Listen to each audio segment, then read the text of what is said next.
أعزائي، أولا أريد أن أتقدم بالشكر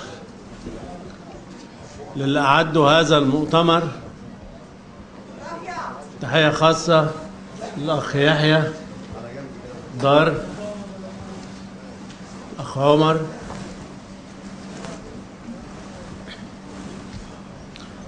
دكتور صلاح، كل الأخوة الحضور.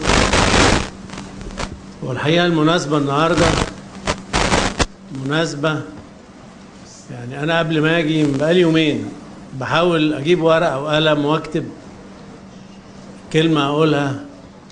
لقيت إن المناسبة دي ما ينفعش الواحد يكتب فيها، لأن المناسبة دي شيء منقوش في قلوبنا، في وجداننا. الغدر اللي تعرضنا ليه، اللي تعرضت ليه أمتنا العربية يوم 15 مايو 48، احنا بنقول عليها ذكرى. لا، هي مش ذكرى، هي واقع. والنكبة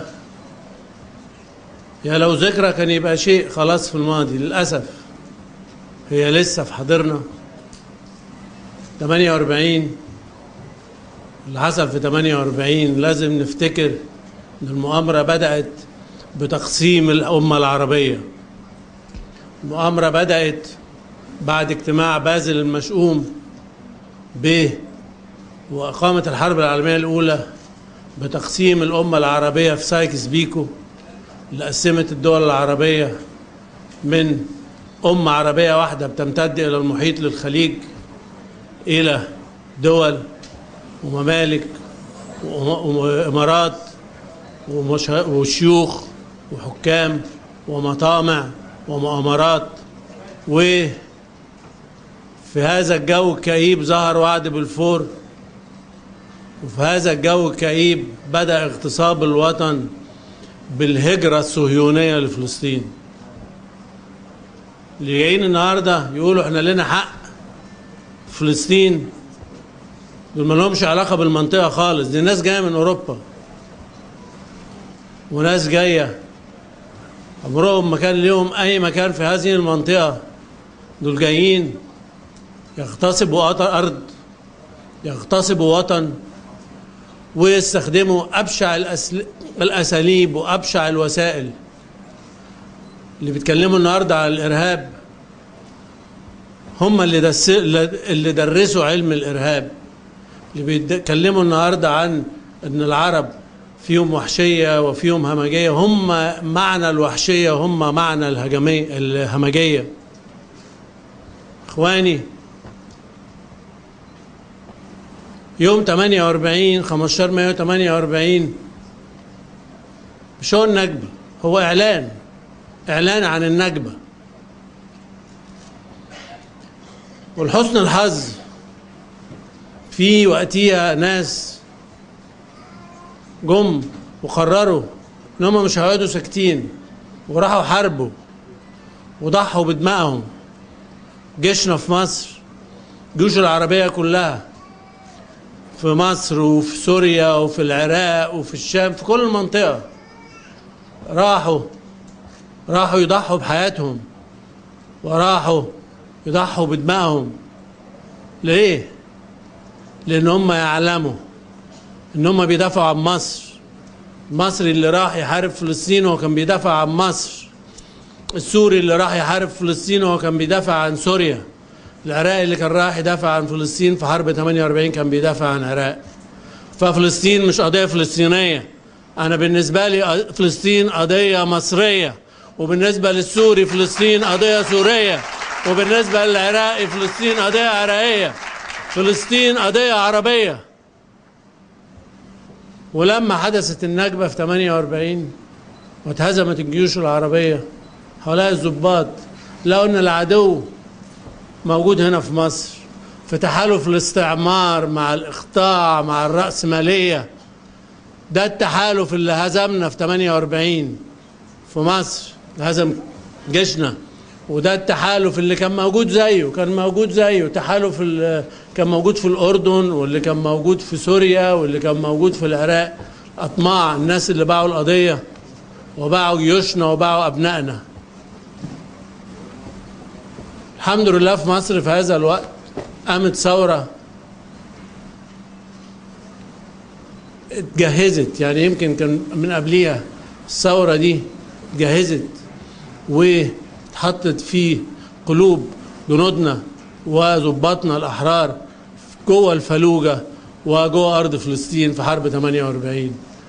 الثورة دي أعلنت من أول يوم إنها ثورة عربية. فإخواني، عروبتنا هي الطريق الوحيد للخلاص من آثار هذه النكبة، قوميتنا العربية.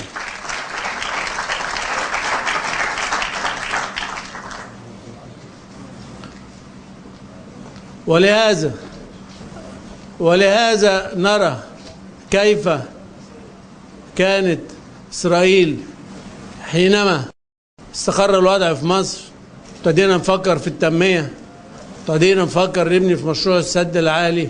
ازاي إسرائيل كانت هي مخلب القط في حرب 56؟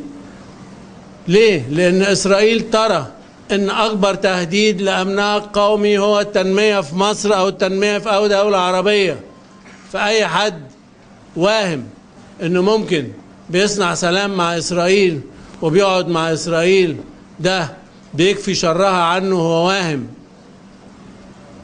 إلا لو هيبني الدولة الفاشلة المجزأة المنقسمة اللي بتحقق أمن فلسطين، أمن إسرائيل. وده من ضمن الحاجات اللي نجح فيها الحكامنا في 30 أو 35 سنة الماضية. إخواني، إسرائيل احنا عارفين بعد ثورة 52 وبعد انتصار الإرادة العربية في حرب 56 حست فعلا بالخطر، وحست ان نهايتها ممكن تكون على ايد هذا المد القومي الجاسر اللي صرف الأمة العربية كلها من خليجها لمحيطها، وحاكت المؤامرات ضدها. وقد ايه حسينا لما أعلنت الوحدة من مصر وسوريا في سنة 58 جانا جنون الاستعمار وأعوان الاستعمار، وعلى رأسهم طبعا إسرائيل وكل العملاء لقيام هذه الوحدة، وكيف حيكت جميع المؤامرات للقضاء على هذه الوحدة. ده ليه؟ لأن هم يعلموا أن نعش الكيان الصهيوني موجود في القومية العربية. القومية العربية اللي بتنصهر فيها جميع طوائفنا وجميع الخلافات الطائفية والخلافات الدينية وجميع الخلافات، هو الوعاء. احنا أمة عربية واحدة بمسلمينها وبمسيحيينها، بجميع الطوائف، بالشيعي بالسني، بكل شيء. احنا أمة عربية. جول جمال المواطن السوري المسيحي لما فدى مصر في حرب 56 فدى مصر العربية، فدى قوميتنا العربية.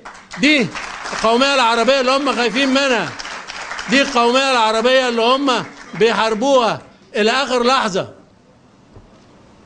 إخواني، حتى لما قامت حرب 67 وحتى لما تعرضنا لهذه العزيمة العسكرية الشنيعة اللي حصلت في حرب 67،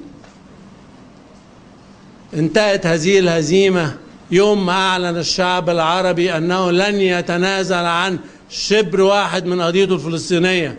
حين أعلن الشعب العربي وأعلن جمال عبد الناصر أن لا حل للقضية إلا بعودة الحقوق المغتصبة لشعب فلسطين.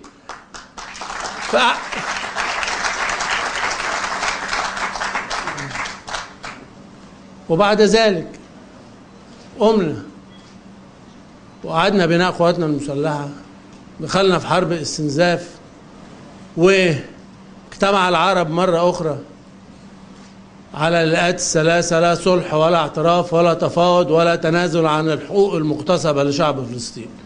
يعني رغم هزيمتنا العسكرية في 67 لكن لم ننهزم.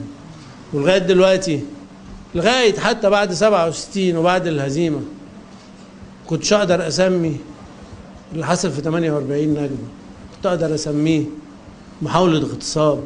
اغتصبوا أرضنا، طردوا جزء من شعبنا وبيقاوم وبيحارب لأنه يرجع تاني.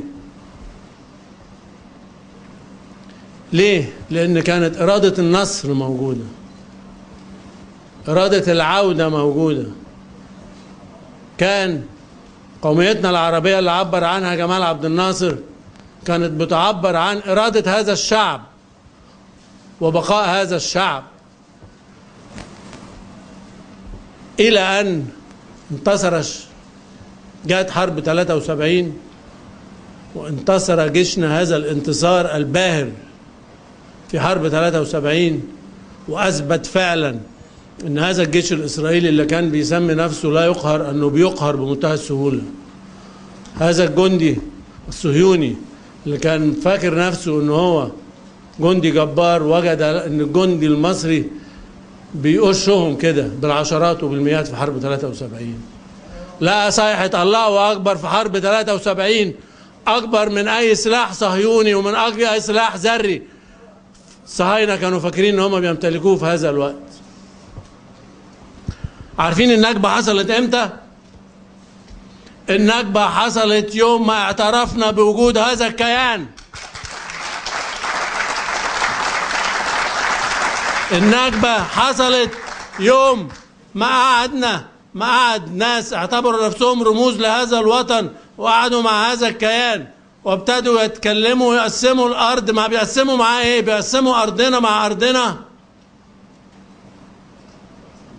النكبة الحقيقية بدأت في كامب ديفيد، والنكبة الحقيقية الثانية في أوسلو.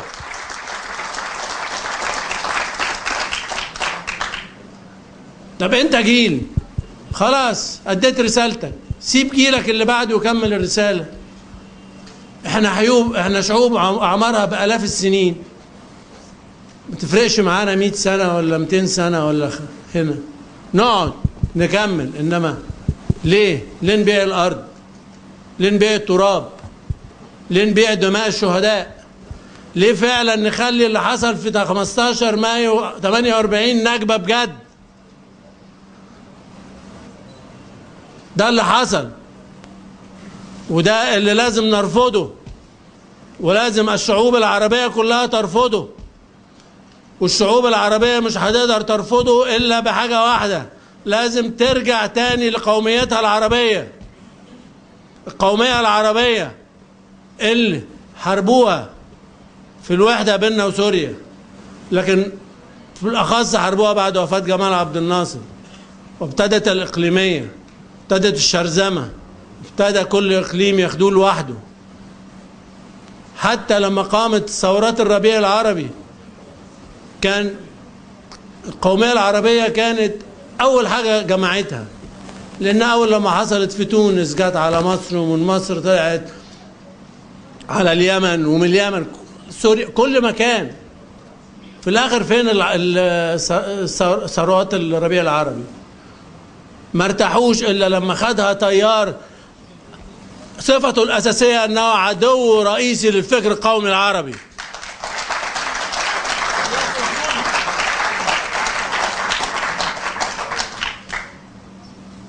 ولهذا فهو يمثلهم، وهو يمثل الأمان لإسرائيل. إخواني، احنا النهاردة لازم نيجي ونأكد للأجيال اللي جاية بعدنا اللي لن تفرط في أرض، ولن تفرط في ذرة تراب، ولن تفرط، إن احنا بنقول لهم كملوا، قاوموا، محدش هيموت ناقص عمر.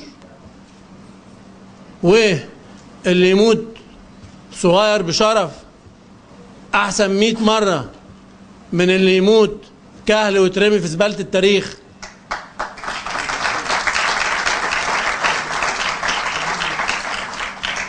إخواني، النهارده في هذا اليوم لازم نفتكر شهدائنا، مش اللي في 48، من قبل 48 وبعد 48 في حرب 56 في 67 هؤلاء الأبطال.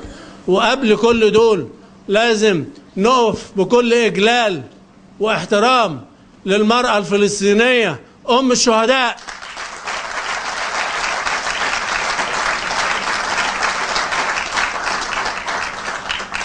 اللي ما اشتكتش، ما طلبتش من حد يروح يبيع أرضها للصهاينة. ولادها بيستشهدوا وما طلبتش ان حد يروح يبيع أرضها. اللي جايين النهارده رايحين يبيعوا الأرض دول بنقول لهم انتوا بتتكلموا بين ما حدش حطكم واسع علينا، بتتكلموا اسمنا ليه؟ انتوا ما بتعبروش عننا، انتوا خونة وعملاء.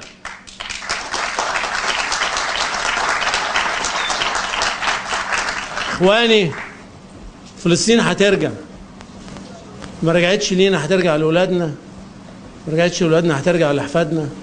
بس لازم نؤكد ان اراده العوده موجوده، والحقوق المشروعه للشعب الفلسطيني في ارضه هتفضل موجوده، والزمن في صالحنا. وطول ما المراه الفلسطينيه تلك البطله ام الشهداء موجوده، فانا هموت وانا مرتاح ان فلسطين راجعه وهتفضل عربيه. والسلام عليكم ورحمه الله.